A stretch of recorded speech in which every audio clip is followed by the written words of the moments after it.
Okay, good afternoon. My name is Cargill Downer, and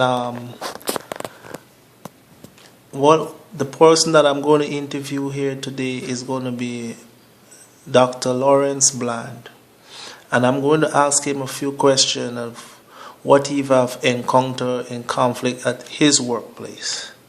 So, the first question that I would ask him is, what is the general cause of conflict in life and at his workplace? Mr. Cargill, you asked a very prominent question. It's an age-old question. Is how do you resolve problems in the workplace and in life?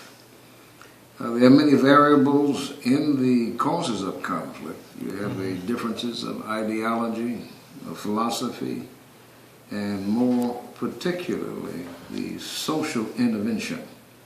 And that's based on an individual's interpretation of the assignment in hand, whether it's between husband and wife, children and parent, and in particular with the general public and the job itself, where one has a social obligation to provide a particular service. It starts primarily with unwritten lines of authority. And when people are in chaos of the same project without standard methods or procedures of operation. And I'll give it to you with the differences between the rich and the poor in existing conflict. You'll hear differences of opinion between those who are oppressed and those who are the oppressors. You can equate that to almost anything. The principles remain the same. Are we in agreement? Where there's no structured environment, you may have a instance where the principles and timetables are thrown off, and some are not working within the project or the subject matter in cohesion with the other parties involved. One who's a team player and others who are not a team player. Someone who is in rebuttal of anything said by another individual for whatever the reasons are. It could be based on one's feelings. Someone being hurt, a word being said, words have great power. But in a structured environment, 90% of the conflict is reduced, almost non-existence, and that's based principally upon the human anatomy. And it seems like only a small percentage of it should be able to be sufficient to successfully put out a product, reevaluate a circumstance, get everybody intimately involved for the sake of the good. But if we have someone who is overzealous in their approach to any subject matter, they aren't technically listening to anyone. You can equate that to someone who is bipolar without their medication. They only dance and only hear their own drummer. They're not taking into considerations the feelings of others, because these are the human elements that are getting the job done. If it's a robotic situation where you have robots operating an assembly line, there is no conflict because human input has been limited to the structure and the conceptualization of the project itself.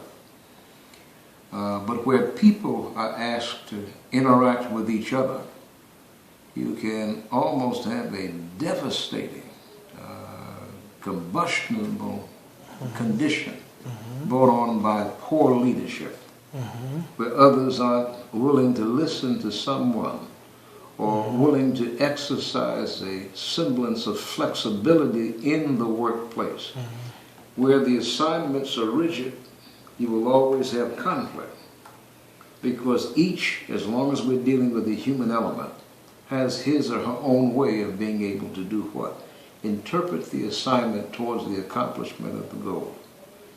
And if one does not do such, they set themselves up for what? Failure primarily. Safety is in using something that is already been established, such as a robot in nature on the assembly line. There's no conflict, such as a vending machine, very simple one. You see a product that you want, your expectations are is that the product will come down when you put your coins in. No one has had a verbal discussion with you. So did you had any conflict that you experienced by yourself at a workplace? Oh, I have in many instances over the years. Can you give me an example of one of them, please? Yes, meeting deadlines, lifting the corporate entity to the next level. It doesn't always pay to have more information than your superior. I don't mean superior intellectually, physiologically, but superior who sits in charge of you in implementing the program. If that superior recognizes that they are also deficient in the accomplishment of those objectives, they will fight with you because you provided a solution that will work and they don't have the solution. One who is experienced, as they should be, should have some flexibility in saying, well, I admit I don't know the answer. And when that happened, what approach did you take? My approach was to present it to the individual themselves. If they trashed it, it wasn't because I didn't bring it to their attention. If it failed, and then knowing full well had they tried the method that I presented, it would have salvaged or saved the project. They put themselves on the line. But if a superior officer is knowledgeable about flexibility at the higher levels, they would embrace the success of the project as the project is their responsibility. And did